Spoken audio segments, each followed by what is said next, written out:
Indian border లో జరిగినటువంటి కొన్ని విషయాలు మనం చూద్దాము. ఎల్ఓసి దగ్గర, లైన్ ఆఫ్ కంట్రోల్ దగ్గర పాకిస్తాన్ సోల్జర్స్ లోపలికి వచ్చారు. అక్కడ యాంటీ ఇన్ఫిల్ట్రేషన్ మైన్ ఒకటి సెటప్ చేయడం తోటి దాంతో అక్కడ వాళ్ళు చనిపోవడం జరిగింది. సో వాళ్ళ విషయంలో ఒక వార్తా కథనము అండ్ దాని గురించి అసలు పాకిస్తాన్ క్లెయిమ్ చేయట్లేదు అనేది ఒక విషయం ఉంది. ఇంకోవైపు కఠువా దగ్గర పంచ్తీర్థి ఏరియాలో ముగ్గురు టెర్రరిస్టులని ఒక ఆపరేషన్ జరుగుతోంది. ఎదురుకాల్పులు జరిగాయి టెర్రరిస్టులకి అండ్ మన ఆర్మ్డ్ ఫోర్సెస్ కి మధ్య. సో అందులో ముగ్గురు టెర్రరిస్టులు చనిపోయారు అండ్ ముగ్గురు జేఎన్కే పోలీస్ పర్సన్ కూడా చనిపోయినట్టుగా తెలుస్తోంది. సో ఒకసారి మళ్ళీ కాశ్మీర్ లోయలో లేదా LOC and at the same time ఇక్కడ కఠువా రీజియన్ లో మళ్ళీ ఆ అలజడి వాతావరణం మొదలైంది. దీని గురించిన వివరాలు ఏంటి? అండ్ ఈ పాకిస్తాన్ సోల్జర్స్ లోపలికి రావడము, సీజ్ ఫైర్ వైలేషన్స్ జరగడాన్ని ఎట్లా అర్థం చేసుకోవాలి? ఇది సీజ్ ఫైర్ వైలేషన్ జరిగినట్లు మన దగ్గర నుంచి మనం చెప్తున్నాం, కానీ పాకిస్తాన్ దగ్గర నుంచి ఎవరు దీని గురించి మాట్లాడి, వాళ్ళ ఐఎస్పిఆర్ కానీ, వాళ్ళ ప్రభుత్వం కానీ, ఆర్మీ కానీ, లేదా వాళ్ళ మీడియా కానీ, ఈవెన్ డాన్ లాంటి వాళ్ళు ఎవరు మాట్లాడట్లేదు. సరే, వాళ్ళ ప్రైవేట్ మీడియా ఛానల్స్ ఎవరైతే ఉన్నాయో, మనకు ఫకర్ యూసుఫ్జాయ్, కమర్ చీమా, తర్వాత ఆర్జు కాజ్మీ, ఇటువంటి వాళ్ళందరూ ఎవరైతే రిఫ్లెక్షన్స్ అని ఒక ఛానల్, ఇటువంటి వాళ్ళందరూ కూడా దాన్ని భారత దేశంలో వచ్చినటువంటి రిపోర్ట్స్ ఆధారంగా వాళ్ళు అనాలిసిస్ చేసుకున్నారు. కానీ వాళ్ళు దాన్ని యాక్చువల్గా ఇన్వెస్టిగేట్ చేసి ఎవరు కూడా పాకిస్తాన్ సైడ్ నుంచి మాట్లాడలేదు. జరిగిన విషయం ఏంటంటే, మనకు బార్డర్ ఏరియాస్ లో వీళ్ళు అక్కడి నుంచి చొరబాటుదారులు రాకుండా ఉండడానికి కోసం మనం ల్యాండ్ మైన్స్ పెట్టాం. భూమిలో కింద మైన్స్ ఉంటాయి, దాని మీద ఎవరైనా కాలు పెడితే పేలిపోతాయి. ఆ ల్యాండ్ మైన్స్ దానిలో వాళ్ళు అక్కడ వాళ్ళు పెట్టేటువంటి ప్రయత్నంలో వాళ్ళు కూడా వచ్చినప్పుడు ఒక డెటనేట్ అయ్యింది. బ్లాస్ట్ అవగానే మనకేం అర్థమైందంటే, వాళ్ళు లైన్ ఆఫ్ కంట్రోల్ దాటి మన అధీనంలో ఉన్నటువంటి ప్రాంతాలకి వాళ్ళు వచ్చారు అని మనకు తెలిసింది. ఇమ్మీడియట్ గా మన సైన్యం రెస్పాండ్ అయ్యి వాళ్ళ ఎదురుకాల్పులలో 5 మంది చనిపోయారు, పాకిస్తానీ సైనికులు చనిపోయారు. ఫైనల్ గా వాళ్ళని హ్యాండ్ ఓవర్ చేశాం మనం. లేకపోతే వాళ్ళు సైనికులు కాబట్టి వాళ్ళ దగ్గర ఐడి కార్డ్స్ ఉంటాయి, ఇవన్నీ ఉంటాయి.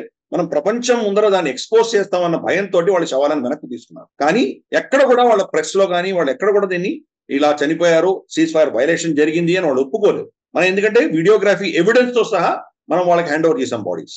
మనకు సోషల్ మీడియాలో మనకు ఇప్పుడు డీటెయిల్స్ వస్తున్నాయి. ఈ 5 మందిని వాళ్ళ పాకిస్తానీ జెండాతో సహా మర్యాదలతోటి వాళ్ళని ఖననం చేసినటువంటి వీడియోలు మనకు వస్తున్నాయి. అంటే ఈ 5 మంది చనిపోయారు అన్నటువంటి దాంట్లో ఎటువంటి కన్ఫ్యూజన్ లేదు, ఎవిడెన్స్ కూడా ఉంది. సీజ్ ఫైర్ వైలేషన్ కి నిజంగా వాళ్ళు అదే పనిగా చేశారా, పొరపాటున జరిగిందా, ఇవన్నీ కూడా ప్రశ్నలు. మనం నిజంగా దీనికి సమాధానం చెప్పడం చాలా కష్టం. రాబోయే రోజుల్లో ఇన్వెస్టిగేషన్ ఇంకా కొంత విస్తృతంగా జరిగిన తర్వాత మనం దీని గురించి మాట్లాడొచ్చు. ఎందుకంటే భారతదేశ సరిహద్దులు ఈ రోజు సీజ్ ఫైర్ వైలేషన్స్ లేవు, ఇక్కడ ఒకరి మీద ఒకరు కాల్పులు చేసుకోవట్లేదు. కాబట్టి పాకిస్తాన్ వాళ్ళ సైనిక శక్తిని అంతా కూడా ఆఫ్ఘనిస్తాన్ బార్డరు, తర్వాత బలూచిస్తాను, ఖైబర్ పఖ్తూన్ఖ్వా ఇక్కడ వాళ్ళు వాడుకోగలుగుతున్నారు. రేపటి రోజు మన బార్డర్ కూడా హీట్ అయిపోయి ఇక్కడ కూడా ఎదురుకాల్పులు జరిగి సీజ్ ఫైర్ వైలేషన్స్ జరుగుతున్నాయంటే కనుక పాకిస్తాన్ ఆ 2 ప్రాంతాల్లో కూడా వాళ్ళు యుద్ధం చేయలేనటువంటి పరిస్థితి వస్తుంది. కాబట్టి దీన్ని వాళ్ళలోనే ఎవరైనా కొంతమంది కమాండర్లు అదే పనిగా రెచ్చగొట్టడానికి కోసం చేశారా, లేదా పాకిస్తాన్ సైన్యం భారతదేశానికి ఏమైనా మెసేజ్ ఇవ్వడానికి ప్రయత్నం చేస్తున్నారా? మేము ఎప్పుడు రెడీగా ఉన్నాము, మీరు ఎక్కడ కొద్దిగా రిలాక్స్ అయి ఉంటే కనుక అక్కడ మేము కొట్టడానికి సిద్ధంగా ఉన్నామని ఒక మెసేజ్ పంపించడానికి వాళ్ళు ప్రయత్నం చేస్తారు. ఇవన్నీ కూడా మనకు రాబోయే రోజుల్లో కొంత డీటెయిల్స్ వస్తాయి. ప్రస్తుతానికి ఘటన జరిగింది, దాన్ని వాళ్ళు ఒప్పుకోవట్లేదు, మనం దాని ఆధారాలతో సహా చూపించాము. ఇదిలా ఉండగా ఇందాక చెప్పినట్టు కొంతమంది ఇన్ఫిల్టర్ మన జమ్మూ ప్రాంతంలో కఠువా రీజియన్ లో వాళ్ళు దూరారు. అడవుల్లో వాళ్ళని వెంటాడుతూ ఉంటే మన అన్ఫార్చునేట్లీ జమ్మూ కాశ్మీర్ పోలీస్ ముగ్గురు చనిపోయారు. ఎప్పుడు కూడా మనం ఇది ఒక నెరేటివ్ వార్ అగైన్ మనం చూడాలి. గతంలో కూడా మనం కాశ్మీర్ గురించి మాట్లాడాం మనము. ఇండియన్ ఫోర్సెస్ కిల్డ్ 3 కశ్మీరీస్, ఇటువంటి నెరేటివ్ వాళ్ళు తీసుకొస్తారు. అక్కడ యాక్చువల్ గా ఏంటి, ఇండియన్ ఫోర్సెస్ అంటే ఏంటి, జమ్మూ కాశ్మీర్ పోలీస్ ఫైట్ చేస్తారు. యాంటీ టెర్రరిజం లో first line of defence or first line of attack Jammu Kashmir police. ఎందుకంటే భాష తెలిసిన వాళ్ళకి, ఆ ప్రాంతం తెలిసింది వాళ్ళకి.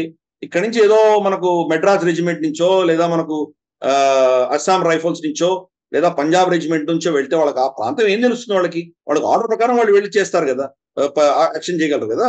కాబట్టి జమ్మూ కాశ్మీర్ పోలీసే ముందర ఉంటారు, ఫస్ట్ ఆపరేషన్స్ వాళ్ళే చేస్తారు. వాళ్లకు సహాయంగా వెనకాల ఈ ఫోర్సెస్ అన్ని వస్తాయి. కాబట్టి ఫస్ట్ లైన్ ఆఫ్ డిఫెన్స్ వాళ్ళు చనిపోతారు. కాబట్టి ఆ ఇండియన్ ఫోర్సెస్ అని వాళ్ళు దాని ఏదో మనం వెళ్ళి అక్కడ ఆక్యుపైయింగ్ ఫోర్సెస్ కింద చిత్రీకరించే ప్రయత్నం చేస్తున్నారు.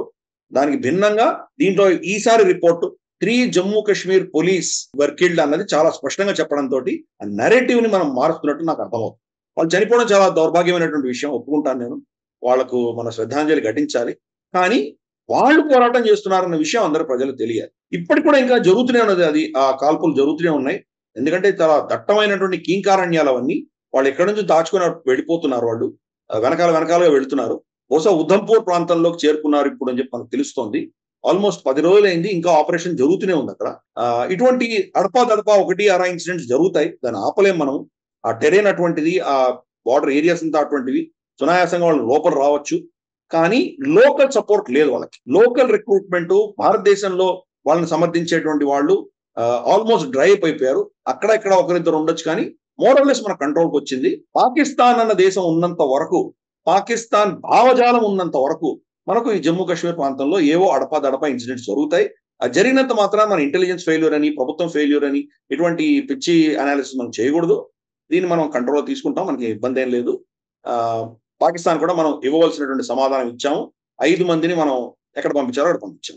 ఈ వీడియో మీకు నచ్చినట్టయితే లైక్ చేయండి, 10 మందికి షేర్ చేయండి. అలాగే కామెంట్ల రూపంలో మీ అభిప్రాయాలను మాతో పంచుకోండి. Nationalist hub group of channels ను సబ్స్క్రైబ్ చేసుకుని తెలుగునాట జాతీయవాద జర్నలిజాన్ని ప్రోత్సహించండి. ఈ వీడియో కింద ఉన్న బెల్ ఐకాన్ పై క్లిక్ చేయడం మర్చిపోవద్దు.